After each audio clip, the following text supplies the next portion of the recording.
अष्ट पुष्पों से आराध्य देव प्रसन्न होते हैं। अगर ये 8 पुष्प नहीं तो आपकी पूजा अधूरी मानी जाएगी। हर उपासक के हृदय में ये 8 पुष्प जागृत होते हैं, तब इष्ट देव पूजा स्वीकार करके प्रसन्न हो जाते हैं। ये शास्त्र सम्मत। और ये अभी तो आज आपको सुना रहे, ये नैष्ठिक ब्रह्मचर्य में ही बात पकड़ में आ गई थी। तभी हितधाम तक प्रगट सेवा बहुत ही उदासीनता पूर्वक होती थी। कभी पोशाक नहीं धारण कराया, कभी बस जैसे छवि जो विराजमान यही छवि थी, यही नाम सेवा थी। स्नान और गुरुजी जो इत्र दे देते थे वो इत्र लगा दिया और इतना मिश्री का टुकड़ा भोग।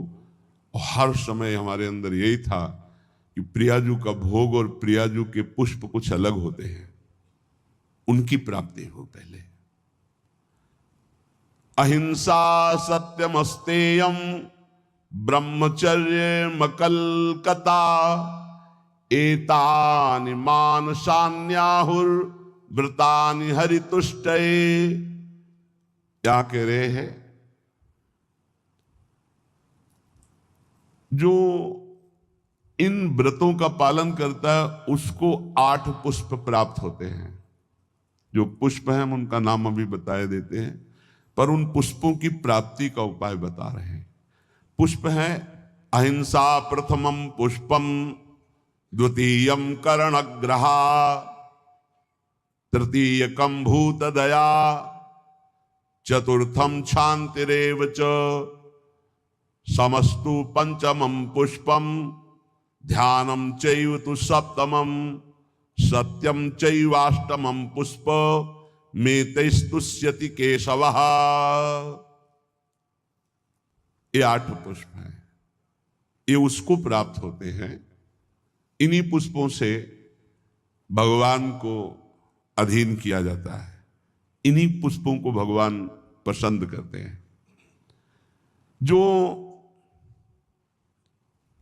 व्रत है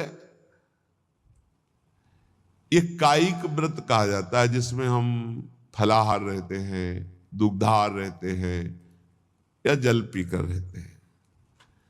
इसके द्वारा अगर मानसिक व्रतों की स्थापना नहीं हुई तो कायिक व्रत का कोई महत्व नहीं है। आजकल तो व्रत का उपहास किया जाता है, व्रत का उपहास किया जाता है। आप ऐसे ऐसे भोग सामग्रियां की जो प्रायः रोज नहीं पाई जाती वो व्रत में पाई जाती है। सवा के चावल की खीर हम रहे, हमने देखा है, बढ़िया मेवा डालकर सवा के चावल की खीर, कूटू की पूड़ी और बढ़िया सब्जी, घिया आलू, ऐसे उनकी सेंधा नमक घी से बढ़िया पकी हुई, क्योंकि आज फलाहार पाना ना, उसका सिंघाड़े का हलवा, ऐसे विविध प्रकार की। काय को उपहास कर रहे हो?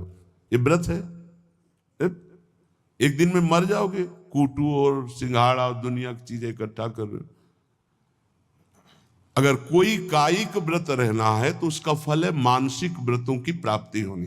देखो सिद्धांत को समझना, केवल कायिक व्रत रहकर जबान की वृत्तियों का पोषण कर रहे हो, इतने इतने पदार्थ मिलते हैं, आप खरीद ला सकते हैं। एकादशी हो आप खरीद लाइए जा करके, हजारों रुपया लगाकर आप भोग सामग्री, इतनी जो शायद है कि व्रत में जो नहीं रहते वो उतना नहीं पाते होंगे। हम कायिक व्रत का उपहास करते हैं। कायिक व्रत तभी माना जाएगा जब एक भुगतम, एक बार केवल, वो भी बहुत अल्पा। अगर जल से काम चल जाता है तो जल ले लीजिए, जैसे आप एकादशी व्रत रहते हैं। धन्यवाद, बहुत बड़ी बात है, बढ़िया है। इन व्रतों का फल है मानसिक व्रतों में पहुंचना।